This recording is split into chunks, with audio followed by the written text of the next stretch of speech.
Hello दोस्तों, नमस्कार। मैं दिलीप कुमार यादव। आप सभी लोगों का ऑप्टिमम एजुकेशन गाइडेंस पे स्वागत है। तो दोस्तों, आज हम पढ़ेंगे क्या बायोमॉलिक्यूल्स, जैव अणु। तो जैव अणु में हम कार्बोहाइड्रेट,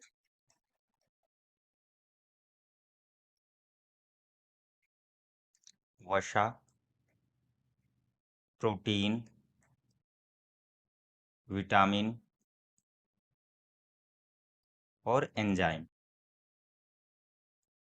तो इन पांच के क्वेश्चनों को डिस्कस करेंगे। कार्बोहाइड्रेट, वसा, प्रोटीन और एंजाइम, छोटे छोटे काफी टॉपिक है, लेकिन इनसे क्वेश्चन बनते हैं। तो इसलिए इनको ध्यान से पढ़िएगा और इनके क्वेश्चनों को सॉल्व करिएगा। तो चलिए बढ़ते हैं क्वेश्चनों की ओर। तो पहला क्वेश्चन है कि भूख लगने पर व्यक्ति सबसे पहले उपयोग करता है। तो जब आपको भूख लग जाती है तो उस समय जो हमारी बॉडी होती है तो एनर्जी के रूप में सबसे पहले किसको लेगी? वसा को, या रुधिर प्रोटीन को, या ग्लाइकोजन को, या पेशी प्रोटीन को। तो देखो, जब अपन भूखे रहते हैं या जब व्रत रहते हैं तो उस समय हमारी बॉडी को एनर्जी चाहिए ही रहती है। तो उस एनर्जी को कहाँ से लेती है? तो देखो, जो हमारा भोजन होता है, संचित भोजन, कहाँ हमारा भोजन स्टोरेज होता है? तो ग्लाइकोजन में होता है। तो जब भूख लगती है, तो जब खाना नहीं मिलता है तो उस रूप में हमें एनर्जी कहाँ से मिलती है? तो कहाँ से हमारी बॉडी एनर्जी लेती है? तो ग्लाइकोजन से भोजन को लेगी और वहीं से एनर्जी प्रोड्यूस करती है। ठीक। तो सबसे पहले भूख लगने पर क्या उपयोग होता है? तो ग्लाइकोजन होता है। तो आंसर क्या आ जाएगा? C number. ठीक। और अगर बात करें कि जो ये ग्लाइकोजन होता है, तो ग्लाइकोजन,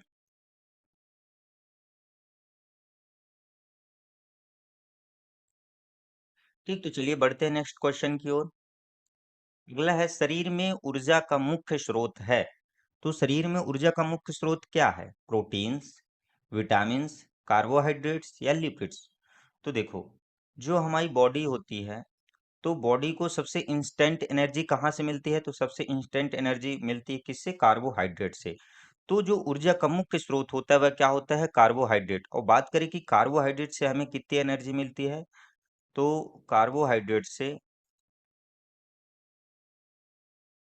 कितनी मिलती है? 45 से 65%। और वसा से मिलती है हमें कितनी? 20 से 30%। और प्रोटीन से, तो प्रोटीन से कितनी मिलती है हमें? तो प्रोटीन से मिलती है 10 से 30% तक। तो सबसे ज्यादा किससे मिल रही है? कार्बोहाइड्रेट से। ठीक। और जो कार्बोहाइड्रेट और वसा होते हैं, ये क्या करते हैं कि शरीर को, मुख्य रूप से शरीर को ऊर्जा प्रदान करते हैं। लेकिन जो प्रोटीन होता है वह क्या करता है? शरीर की वृद्धि के लिए आवश्यक होता है। कौन? प्रोटीन। और जो विटामिन होते हैं, तो विटामिन क्या करते हैं? हमारे शरीर की रोगों से रक्षा करने के लिए उपयोगी होते हैं। कौन? विटामिन। तो इस पे अपना राइट आंसर क्या जाएगा? C number. ठीक। अगले क्वेश्चन की ओर, कि निम्न में से कौन सा विटामिन बी समूह से संबंध नहीं रखता है? राइबोफ्लेविन, निकोटीन, या साइनोकोबाल्मिन, या टोकोफेरा। तो देखो, जो विटामिन बी होता है, विटामिन बी को कॉम्प्लेक्स बोला जाता है, बी समूह बोला जाता है। क्यों? क्योंकि विटामिन बी में 8 जो इसके वो होते हैं। कौन कौन से?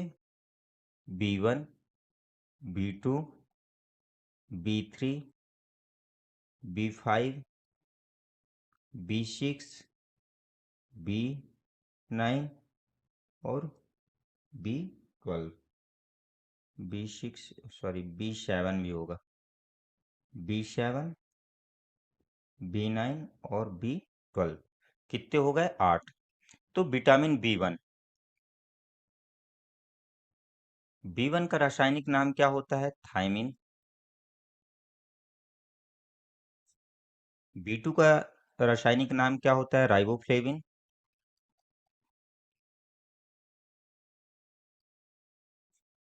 बी 3 का रासायनिक नाम क्या है?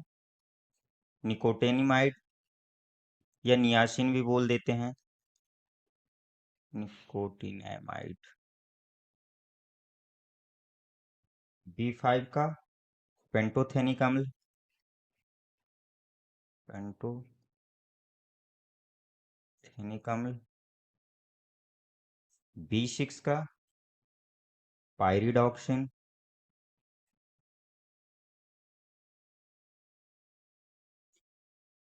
और B7 का होता है क्या? बायोटीन। B9 का फोलिक एसिड।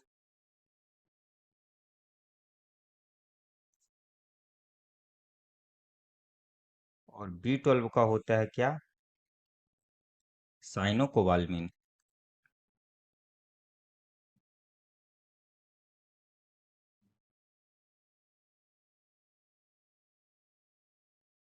ठीक। तो अब बात करें कि इनकी कमी से होता कौन सा रोग है।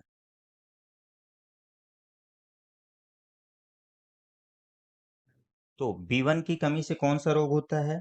तो इससे होता है क्या? बेरी बेरी रोग। बेरी बेरी रोग। राइबोफ्लेविन की कमी से कौन सा रोग हो जाता है? तो किलोसिस या त्वचा का फटना। कहीं कहीं पे किलोसिस रोग भी दिया रहता है, तो किसकी कमी से होता है? तो राइबोफ्लेविन की B2 की कमी से ही होता है। B3 की कमी से कौन सा रोग हो जाता है? तो B3 की कमी से होता है पेलेग्रा रोग। B5 की कमी से कौन सा होता है? पेरेस्टिया रोग। पेरेस्टेशिया रोग। B6 पायरिडॉक्सिन की कमी से कौन सा होता है? तो एनीमिया रोग। B7 बायोटीन, बालों का झड़ना।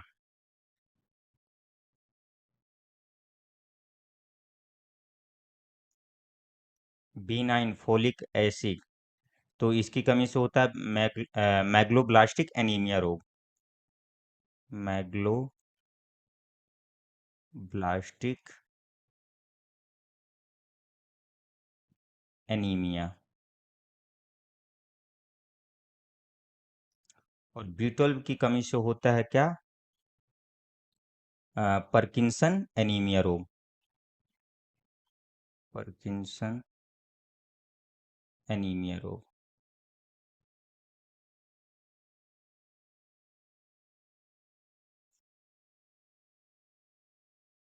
ठीक। तो जो B1 तो देख लीजिए, राइबोफ्लेविन ये B2 की, निकोटीन ये B3 है, साइनोकोबाल्मिन ये B12 है। ठीक। लेकिन जो टोकोफेरॉल होता है, तो टोकोफेरॉल किसका है? ये विटामिन ई का रासायनिक नाम होता है क्या? टोकोफेरॉल। तो इस पे अपना राइट आंसर क्या आ जाएगा कि जो विटामिन ई है वह विटामिन बी समूह से संबंध नहीं रखता है, तो अपना राइट आंसर इसमें क्या गया? D number. ठीक। अगले क्वेश्चन की ओर। अगले क्वेश्चन अगला क्वेश्चन है कि एस्कॉर्बिक एसिड होता है vitamin A, vitamin D, vitamin C या विटामिन के। तो एस्कॉर्बिक एसिड कौन होता है? तो देखो, विटामिन ए का रासायनिक नाम क्या होता है? रेटिनॉल। इसकी कमी से कौन सा रोग होता है? रतौंधी। विटामिन डी का रासायनिक नाम क्या होता है? कैल्सीफेरॉल। इसकी कमी से कौन सा रोग होता है? तो रिकेट्स रोग। विटामिन सी की कमी से रासायनिक नाम क्या होता है? तो इसका रासायनिक नाम होता है एस्कॉर्बिक एसिड।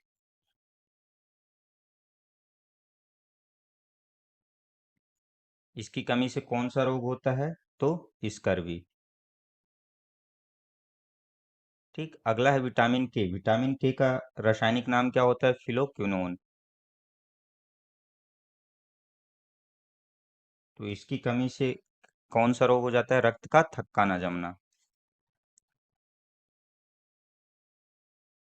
थक्का न जमना। तो जो एस्कॉर्बिक एसिड है, एस्कॉर्बिक एसिड किसका है? तो विटामिन ये सी का है। ठीक। तो इस पे अपना राइट आंसर क्या आ जाएगा? C number. बढ़िए अगले क्वेश्चन की ओर। अगला है कि व्यक्ति में विटामिन बी की कमी के कारण होता है। तो यहाँ पे बी नहीं होगा, B6 होगा। तो व्यक्ति में विटामिन B6 की कमी से कौन सा रोग होता है? रक्तस्राव या रिकेट्स या अरक्तता या काली जीव रोग, तो कौन सा रोग होता है? तो देखो, विटामिन सी की B6 की कमी से कौन सा रोग हो रहा था? तो एनीमिया रोग होता है, अरक्तता। तो इस पे अपना राइट आंसर क्या आ जाएगा? C number. जो रक्तस्राव होता है, ये किसकी कमी से? विटामिन के की कमी से। रिकेट्स जो होता है, विटामिन डी की कमी से रोग होता है। ठीक, अगले क्वेश्चन की ओर।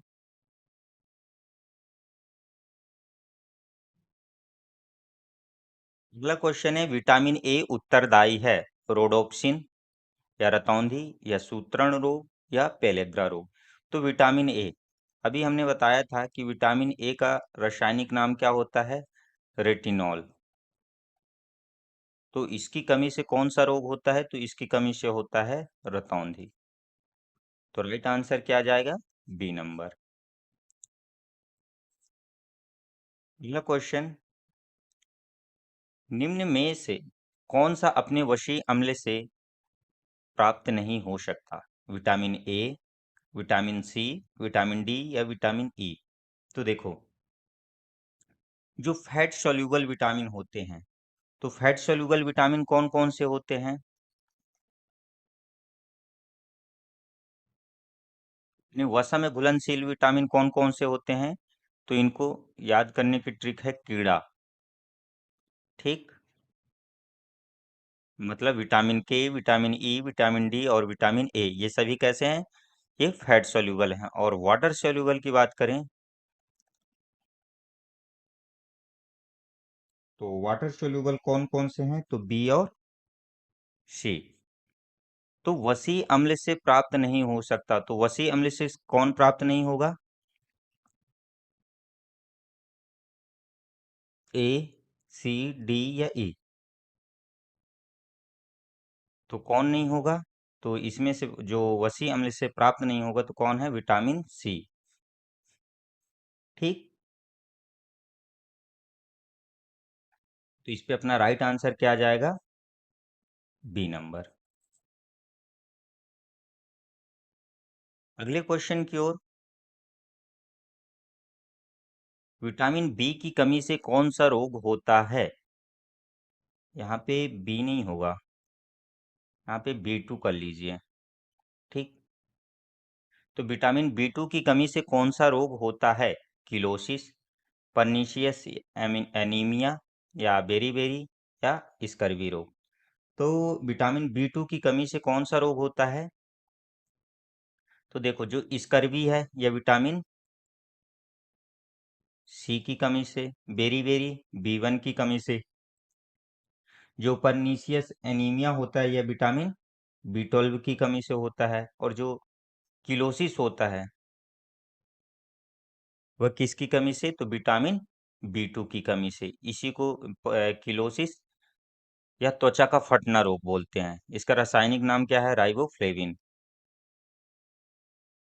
राइबोफ्लेविन। ठीक, तो इस पे अपना राइट आंसर क्या जाएगा? ए नंबर।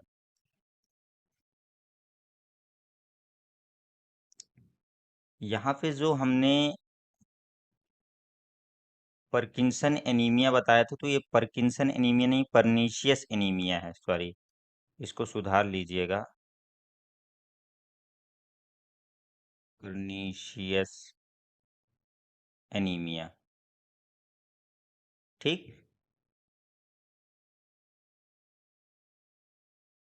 अगले क्वेश्चन की ओर, कि प्रोटीन में अमीनो अम्ल के बीच पाया जाने वाला बंध कहलाता है हाइड्रोजन बॉन्ड, पेप्टाइड बॉन्ड या डाइस्टर बॉन्ड या ग्लाइकोसिडिक बॉन्ड। तो जो प्रोटीन और अमीनो अम्ल के बीच पाया जाता है, तो वह कौन सा बंध होता है? तो प्रोटीन और अमीनो अम्ल के बीच पाया जाने वाला बॉन्ड है पेप्टाइड बॉन्ड। तो इस पे अपना राइट आंसर क्या आ जाएगा? B number. और जो हाइड्रोजन बॉन्ड होता है, तो हाइड्रोजन बॉन्ड किस किस के बीच पाया जाता है? तो जैसे जल होगा, यानी वाटर के बीच हाइड्रोजन बॉन्ड पाया जाता है, क्लोरोफॉर्म हो गया, CH Cl3।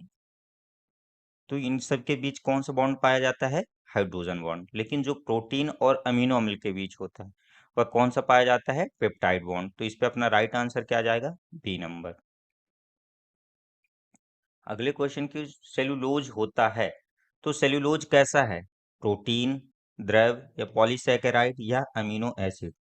तो जो सेलुलोज होता है, सेलुलोज कैसा है, यह एक कार्बोहाइड्रेट होता है और कार्बोहाइड्रेट में कैटेगरी होती है कौन कौन सी, मोनोसैकेराइड, डाइसैकेराइड और पॉलीसैकेराइड। तो सेलुलोज जो होता है वह कैसा होता है, पॉलीसैकेराइड होता है।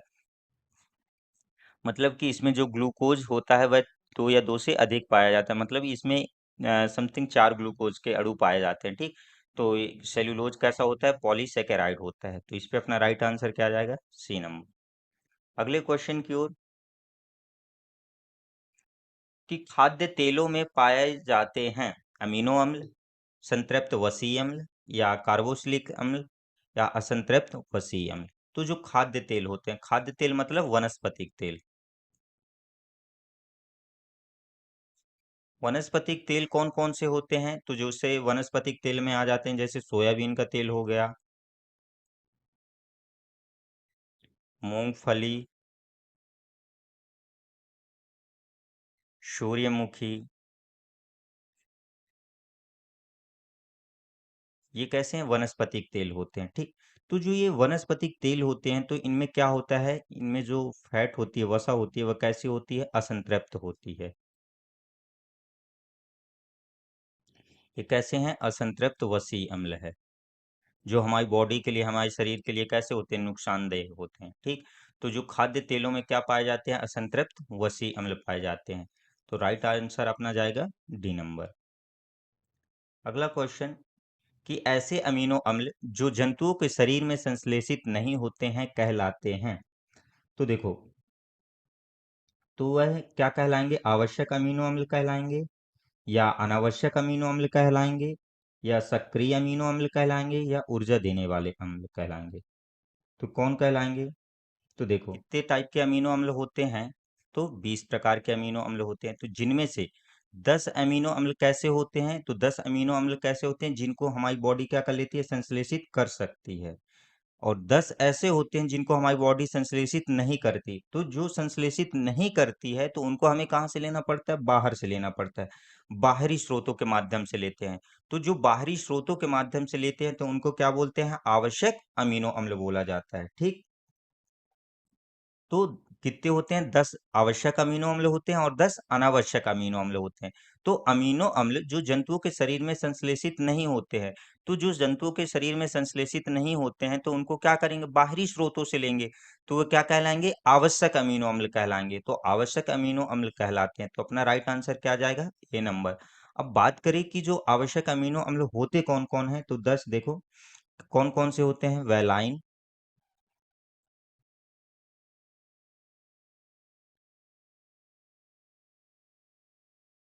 Valine, ल्यूशिन,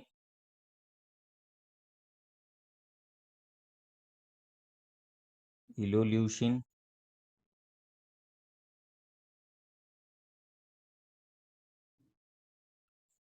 methionine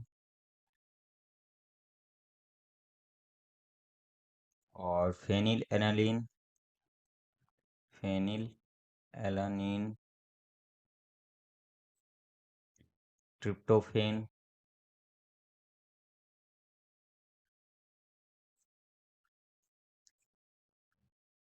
threonine, lysine, arginine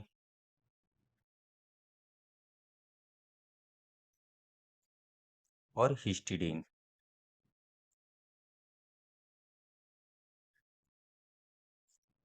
कितने हो गए, 1 2 3 4 5 6 7 8 9 10, ये कैसे हैं, आवश्यक अमीनो अम्ल हैं,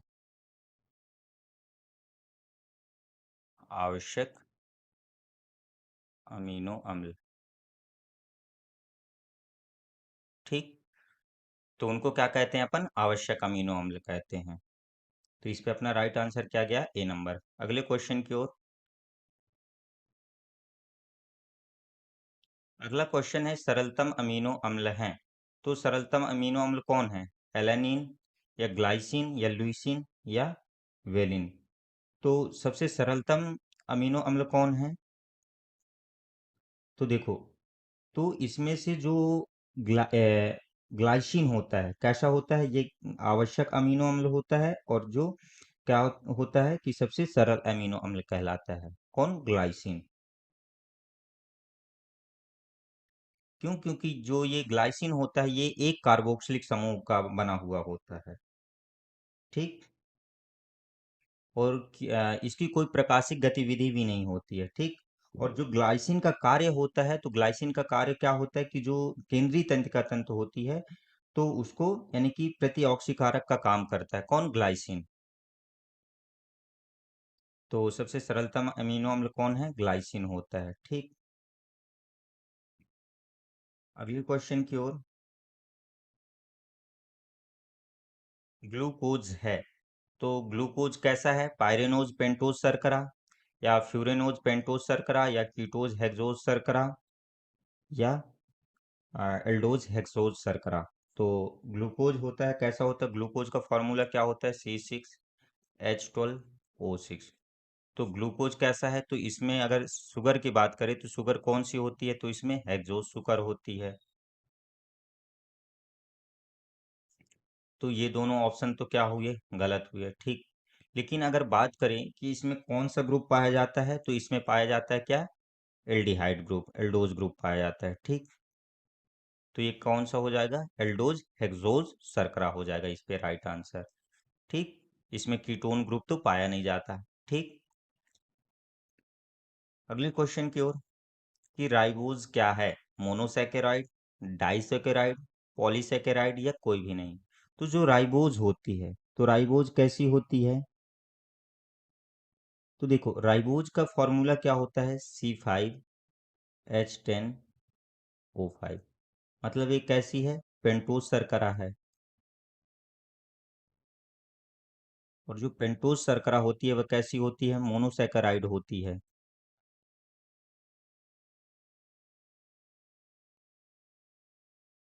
ठीक। तो इस पे अपना राइट आंसर क्या जाएगा? ए नंबर की जो राइबोज होती है वह कैसी होती है? मोनोसैकेराइड होती है। और जो राइबोज पाई कहाँ जाती है? तो राइबोज जो होती है पौधों और जानवरों यानी कि प्लांट एंड एनिमल्स दोनों में पाई जाती है। और अगर बात करें कि ये पौधों में कहाँ पाई जाती है, तो पौधों में ये मशरूम में राइबोज शुगर होती है। और एनिमल्स में बात की जाए तो जिनमें मांस होता है। ठीक। तो गोमांस में पाई जाती है, जैसे मुर्गी पालन मुर्गियों में पाया जाता है। ठीक। कौन सी? राइबोज शुगर होती है। ठीक। और टेडर चीज हो गया, और क्रीम चीज जो आप लोगों को बाजार में मिलती है ना, तो इनमें सभी क्या पाई जाती हैं? राइबोज शुगर ही पाई जाती है इनमें। तो इस पे राइबोज कैसी होती है? मोनोसैकेराइड होती है। अगले क्वेश्चन की ओर, कि डीएनए के थाइमीन क्षारक के स्थान पर आरएनए में पाया जाने वाला क्षारक है? यूरेसिल, साइटोसिन, एडेनिन, या गुआनिन? तो कौन सा है? तो देखो, डीएनए की बात करें, डीएनए में प्यूरिन, इसमें दो नाइट्रोजनस बेस होते हैं। कौन कौन से? प्यूरिन और पिरीमिडीन। ठीक। तो प्यूरिन और पिरीमिडीन में, प्यूरिन इसमें कौन कौन से पाए जाते हैं? एडेनिन और गुआनिन। और जो पिरीमिडीन होते हैं वह कौन कौन से? साइटोसिन और थाइमिन। और आरएनए की बात की जाए तो आरएनए में भी जो प्यूरिन होता है वह क्या कौन सा होता है? एडेनिन और गुआनिन। और जो पिरीमिडीन होता है इसमें साइटोसिन और थाइमिन की जगह पाया जाता है कौन सा? यूरेसिल। तो डीएनए के थाइमिन क्षारक के स्थान पर आरएनए में पाया जाने वाला क्षारक कौन सा है? यूरेसिल।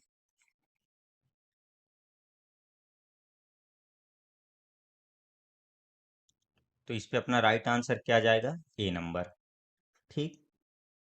अगले क्वेश्चन की ओर, एंजाइम की क्रियाविधि समझाने के लिए प्रेरित जोड़ सिद्धांत प्रस्तुत किया?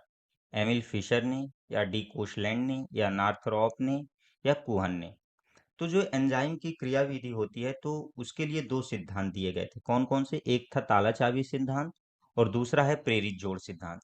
तो सबसे पहले दिया गया था कौन सा? ताला चाबी जोड़ सिद्धांत। लेकिन फिर उसके बाद जब ताला चाबी जोड़ सिद्धांत को यानी कि प्रॉपर तरीके से नहीं बताया पाए, ठीक, तो उसके बाद फिर कौन सा, कि जो प्रेरित जोड़ सिद्धांत दिया गया। तो प्रेरित जोड़ सिद्धांत किसने दिया था, तो दिया था डी कोसलैंड ने। किसने दिया था, डी कोसलैंड ने दिया था। और इन्होंने क्या बताया था कि इन्होंने अपने मॉडल में बताया था कि एक सबस्ट्रेट होता है जो किसी अन्य अणु को एक एंजाइम से बांधने से एंजाइम के आकार में परिवर्तन होता है, ठीक, ताकि उसकी गतिविधि बढ़ जाए और यानी कि वो बाधित हो जाए, ठीक। तो इस पे अपना राइट आंसर क्या गया, बी नंबर। अगले क्वेश्चन की ओर। अगला क्वेश्चन है, एंजाइम शब्द का सर्वप्रथम प्रयोग किया मेंडलीफ ने, लैमार्क ने, या फिशर ने, या कुहन ने। तो जो एंजाइम है, एंजाइम शब्द का सर्वप्रथम प्रयोग किसने किया था, तो एंजाइम शब्द का सर्वप्रथम प्रयोग किया था 1878 में। किसने, विल्हेम कुहन ने। विल्हेम विल्हेम कुहन ने, ठीक। 1875 नहीं, सॉरी, 1878 बोला सही था, लिखने में मिस्टेक हो गई थी, है ना। तो इस पे अपना राइट आंसर क्या जाएगा, डी नंबर। अगला क्वेश्चन है कि निम्न में से कौन सा एंजाइम का लक्षण नहीं है। तो जो एंजाइम होते हैं तो उनका कौन सा कैरेक्टर इसमें मैच नहीं खा रहा है, तो देखो। तो अगला है, ये सभी प्रोटीन्स होते हैं, तो बिल्कुल जो एंजाइम होते हैं वो कैसे होते हैं, प्रोटीन के ही होते हैं, क्योंकि मतलब कि जो एंजाइम होते हैं किसके बने होते हैं, अमीनो एसिड्स के। अमीनो एसिड के कैसे होते हैं, प्रोटीन्स के, है ना। तो एंजाइम कैसे होते हैं, प्रोटीन्स होते हैं। ये उपापचयी क्रियाओं की दर बढ़ा देते हैं, बिल्कुल। ये विशिष्ट क्रियाओं में ही भाग लेते हैं, तो ये भी सही है। ये रासायनिक क्रियाओं में नष्ट हो जाते हैं, तो ये ऑप्शन गलत है, क्योंकि जो एंजाइम होते हैं वह रासायनिक क्रियाओं में नष्ट नहीं होते हैं। कैसे होते हैं, ये एक जैविक उत्प्रेरक की भांति होते हैं। जैविक उत्प्रेरक की भांति होते हैं और ये जैविक अभिक्रिया की दर को बढ़ा देते हैं, लेकिन यानी कि उसमें बिना खपत हुए ही जैविक अभिक्रिया की दर को बढ़ाते हैं, कौन, एंजाइम्स। तो एंजाइम यानी कि उसमें रासायनिक अभिक्रिया में नष्ट नहीं होते हैं, ठीक। तो इस पे अपना राइट आंसर क्या जाएगा, डी नंबर, कि जो ये डी कैरेक्टर जो रासायनिक क्रियाओं में नष्ट हो जाते हैं, ये लक्षण है, ये मैच उससे नहीं कर रहा, ठीक। तो इस पे अपना राइट आंसर डी नंबर। अगले क्वेश्चन की ओर। सर्वप्रथम किस एंजाइम की खोज की गई थी। तो सबसे पहले किस एंजाइम की खोज की गई थी, तो जाइमेज की, या अमाइलेज, या आइसोमेरेज, या ट्रांस एमिनेज। तो सबसे पहले किस एंजाइम की खोज की गई थी, तो सबसे पहले की गई थी जाइमेज की। कब की गई थी, तो 1897 में। किसने किया था, तो एडवर्ड बुकनर ने। एडवर्ड बुकनर ने।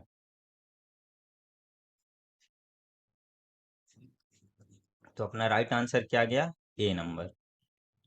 अगला क्वेश्चन है कि ताला कुंजी का सिद्धांत संबंधित रहता है रासायनिक क्रिया से, या हार्मोनिक क्रिया से, या एंजाइम क्रिया से, या प्रकाश संश्लेषण की अप्रकाशिक क्रिया से। तो देखो, अभी हमने बताया था कि एंजाइम के उसके लिए दो सिद्धांत दिए गए थे, कौन कौन से। पहला था ताला चाबी सिद्धांत, और दूसरा था क्या, प्रेरित जोड़ सिद्धांत। तो जो ताला चाबी सिद्धांत होता है, तो ताला चाबी सिद्धांत किसने दिया था, तो इसको दिया था ई फिशर ने। ई फिशर ने दिया था। कब दिया था, 1894 में, ठीक।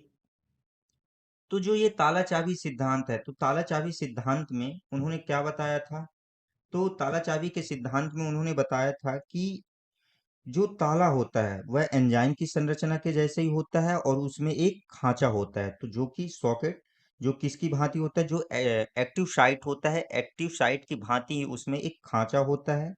और जो चाबी होती है, तो चाबी कैसी होती है, क्रियाधर के जैसे ही रचना में होती है, जो यानी कि एक्टिव साइट में जाके समाती है। तो क्या बोलते हैं कि जिस प्रकार एक ताले को एक विशिष्ट चाबी ही खोल सकती है, तो उसी प्रकार एक विशिष्ट एंजाइम में यानी कि एक विशिष्ट क्रियाधर ही वो उसमें जाके फिट होकर के उसको सक्रिय, एंजाइम को सक्रिय बनाएगी। ठीक। तो यानी कि ये बताया गया था कि जो एंजाइम है, सॉरी देखो, जो एक ताला है तो ताले को एक विशिष्ट चाबी ही खोल सकती है। तो उसी प्रकार जो एक एंजाइम है, तो एक एंजाइम के जो एक्टिव साइट होते हैं, तो उसमें एक विशेष प्रकार के ही सक्रिय स्थल उसमें आकर के बैठ सकते हैं। ठीक, तो ये किसने बताया था, ई फिशर ने बताया था। तो इस पे कौन सी क्रिया से संबंधित है, तो एंजाइम क्रिया से संबंधित है। ठीक। अगले क्वेश्चन की ओर, एंजाइम क्या हैं? प्रोटीन, कार्बोहाइड्रेट, विटामिन्स या वसा? तो जो एंजाइम्स होते हैं कैसे होते हैं, तो एंजाइम कैसे होते हैं, अमीनो एसिड के बने होते हैं, और जो अमीनो एसिड होते हैं वो किससे, यानी प्रोटीन के। तो एंजाइम क्या है, प्रोटीन होते हैं, और ये क्या करते हैं, जैव उत्प्रेरक की भांति काम करते हैं। ठीक, तो इस पे अपना राइट आंसर क्या जाएगा, ए नंबर।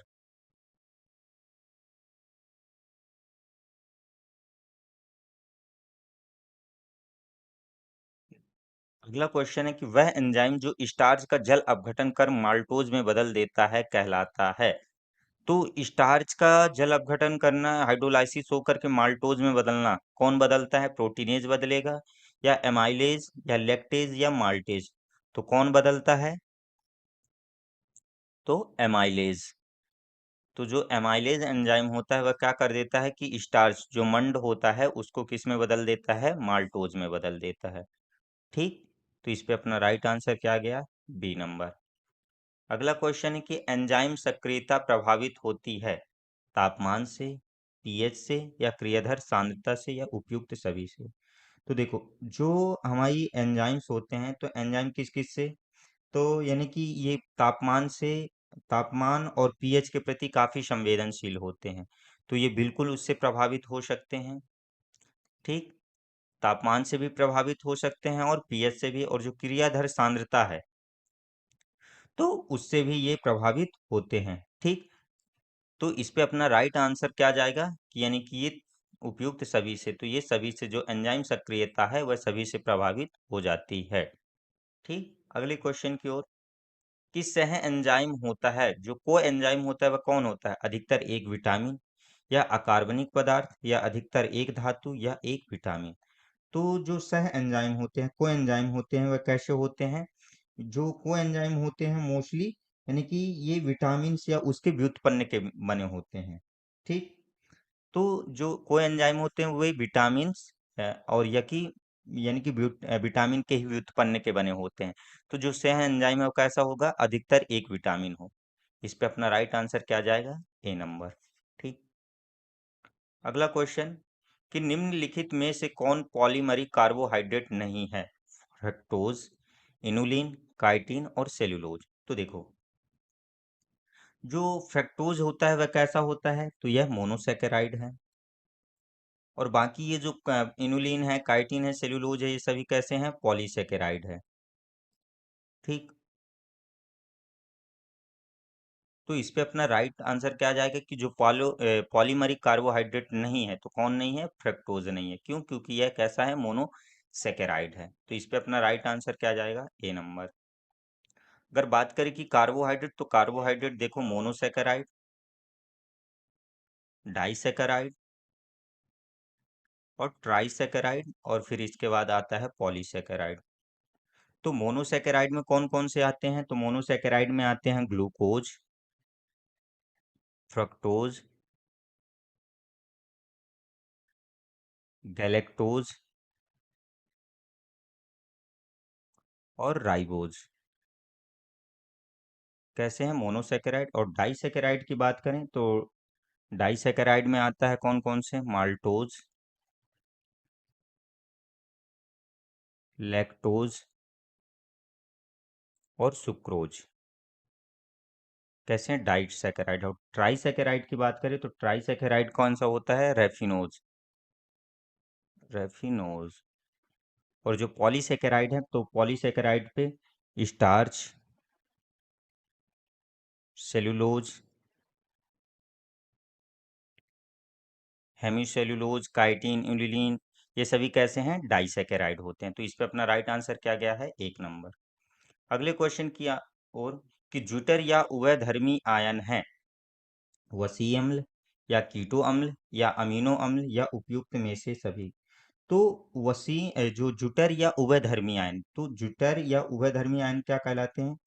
तो ऐसे अमीनो अम्ल के समूह जो कार्बो यानी कि हाइड्रोजन देना व क्षारीय समूह में हाइड्रोजन को ग्रहण करने की क्षमता पाई जाती है। तो किसमें पाई जाती है? तो ये पाई जाती है अमीनो एसिड में। तो जो अमीनो एसिड होते हैं वह कैसे होते हैं, अमीनो अम्ल कैसे होते हैं? एक जुटर या उभयधर्मी आयन कहलाते हैं। क्यों? क्योंकि इनमें जो एल्डिहाइड ग्रुप होता है उसकी वजह से क्या देते हैं, ये हाइड्रोजन देने की क्षमता व क्षारीय समूह NH3 ग्रहण करने की, हाइड्रोजन को ग्रहण करने की क्षमता पाई जाती है। इसलिए इनको क्या कहा जाता है? कि ज्यूटर या उभयधर्मी आयन कहा जाता है। तो इस पे अपना राइट आंसर क्या आ जाएगा? C number. तो ज्यूटर या उभयधर्मी आयन कौन होते हैं? तो अमीनो एसिड्स होते हैं। ठीक। अगला क्वेश्चन कि डीएनए अणु की मोटाई कितनी होती है? तो जो डीएनए अणु की मोटाई होती है वह कितनी होती है? तो 20 एंगस्ट्रॉन होती है। ठीक। कितनी? 20 एंगस्ट्रॉन होती हैं। और अगर इसकी लंबाई की बात करें तो जो डीएनए का लंबाई होता है वह कितना होता है? तो 34 एंगस्ट्रॉन होता है, यह उसकी लंबाई होती है। और चौड़ाई कितनी होती है, मोटाई कितनी होती है? तो 20 एंगस्ट्रॉन होती है। तो इस पे अपना राइट आंसर क्या जाएगा? B number. और अगर बात करें कि जो क्षारक जोड़ियां होती हैं तो उन दोनों क्षारक जोड़ियों के बीच का गैप कितना होता है? तो उन दोनों के बीच गैप होता है 3.4 एंगस्ट्रॉन का। ठीक। अगला क्वेश्चन कि थायमिन किस विटामिन का रासायनिक नाम है? Vitamin A, vitamin B2, vitamin B3 या विटामिन B1? तो विटामिन ए का रासायनिक नाम क्या है? रेटिनॉल। B2 का है क्या? राइबोफ्लेविन।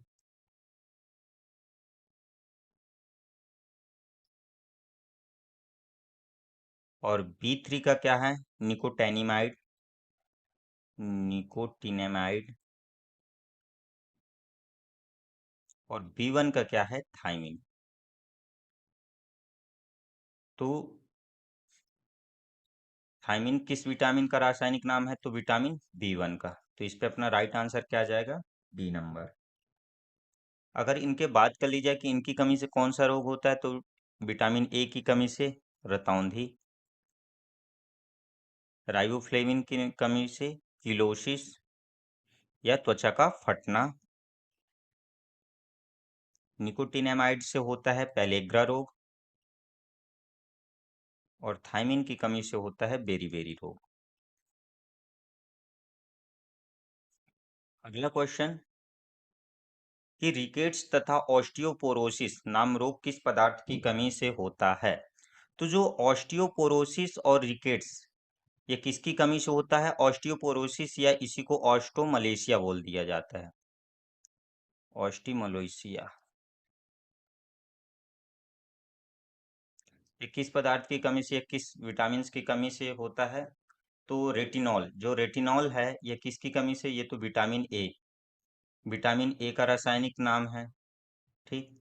राइबोफ्लेविन ये B2 का रासायनिक नाम है। कैल्सीफेरॉल, कैल्सीफेरॉल किसका है? विटामिन डी का। और जो फॉलिक अम्ल है, फॉलिक एसिड किसका रासायनिक नाम है? तो जो फॉलिक एसिड होता है यह किसका होता है? तो यह होता है B9 का। ठीक। तो विटामिन ए की कमी से कौन सा रोग होता है? रतौंधी, अभी हमने बताया। B2 की कमी से त्वचा का फटना या किलोसिस रोग। विटामिन डी की कमी से कौन सा होता है? रिकेट्स रोग, बच्चों में रिकेट्स रोग हो जाता है। और जो वयस्क होता है, वयस्कों में क्या होती है? हड्डियां कमजोर हो जाती हैं, भंगुर हो जाती है, जिसको क्या बोलते हैं? ऑस्टियोपोरोसिस, पोरोसिस या ऑस्टिमलेशिया रोग। ऑस्टी ऑस्टिमलेशिया रोग। तो इस पे अपना राइट आंसर क्या आ जाएगा? C number, calciferol. और जो फॉलिक अम्ल है, विटामिन B9 की कमी से इसमें से कौन सा होता है? एनीमिया रोग, मैग्लोब्लास्टिक एनीमिया, मैग्लोब्लास्टिक एनीमिया। ठीक। तो इस पे अपना राइट आंसर क्या गया है? सी नंबर। अगला क्वेश्चन, मानव शरीर में विटामिन ए कहाँ संचित रहता है? यकृत में, अमाशय में, तिल्ली में या उदर में? तो जो विटामिन ए है कहाँ संचित रहता है? तो विटामिन ए रहता है किसमें? लीवर में, यकृत में। तो इसमें अपना राइट आंसर क्या आ जाएगा? ए नंबर। और अगर बात करें कि जो विटामिन डी होता है, तो विटामिन डी कहाँ संचित रहता है? विटामिन डी कहाँ रहता है? तो विटामिन डी किडनी में रहता है। वहीं से एक हार्मोन्स का भी सिक्रेशन करता है विटामिन डी के द्वारा ही। ठीक, इस पे अपना राइट आंसर क्या आ जाएगा? ए नंबर। अगला क्वेश्चन, किस विटामिन में कोबाल्ट पाया जाता है? B1, B2, B6 या B12? तो किस विटामिन में कोबाल्ट पाया जाता है? तो देखो, जो B1 का रासायनिक नाम क्या है? B1 का होता है थायमिन, B2 का राइबोफ्लेविन, B6 का क्या है? पायरिडॉक्सिन, और B12 का है साइनो कोबालामिन। Cyano cobalamin. तो देखो, कोबालामिन मतलब कोबाल्ट इसमें नाम पे ही दिया हुआ है, तो जो कोबाल्ट है सर, तो किस विटामिन में पाया जाता है? तो यह B12 में पाया जाता है। तो अपना राइट आंसर क्या जाएगा? D number. ठीक। और एक और जो सेलेनियम होता है, एक क्वेश्चन और पूछा गया था कि जो सेलेनियम होता है किस विटामिन में पाया जाता है? तो जो सेलेनियम होता है किस जो सेलेनियम खनिज लवण होता है वह किसमें? विटामिन ई में पाया जाता है। ये एक मैंने कहीं पेपर में देखा था कि जो सेलेनियम होता है वह किस में पाया जाता है? तो विटामिन ई में।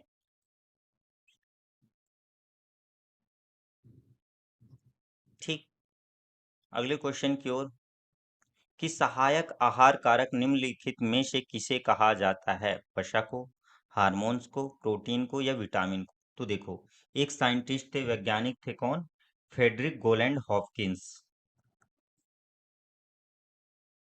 Frederick Gowland Hopkins. तो उनका ये कथन है, उन्होंने एक कथन दिया था कि जो सहायक आहार कारक है, तो सहायक आहार कारक किसको बताया था उन्होंने? तो बताया था विटामिन को। तो फ्रेडरिक गोलैंड हॉपकिंस ने बताया था कि जो सहायक आहार कारक होते हैं वह कौन होते हैं? विटामिन होते हैं। ठीक, तो इस पे अपना राइट आंसर क्या जाएगा? D number. क्वेश्चन ये कभी ये भी पूछ सकता है कि सहायक आहार कारक कथन किसने दिया था? तो फ्रेडरिक गोलैंड हॉपकिंस ने दिया था। तो इस पे अपना राइट आंसर क्या जाएगा? D number. अगले क्वेश्चन की ओर। तो क्वेश्चनों की समाप्ति हो गई। तो दोस्तों, आज के लिए बस इतना ही। मिलते हैं अगली नेक्स्ट वीडियो में नेक्स्ट टॉपिक के साथ। और दोस्तों, अगर वीडियो पसंद आ रही हो तो इसको ज़्यादा से ज़्यादा शेयर करें, ताकि आपके दोस्त भाई और भी सभी लोग इस वीडियो का लाभ उठा सकें। तो जय हिंद, जय भारत, धन्यवाद।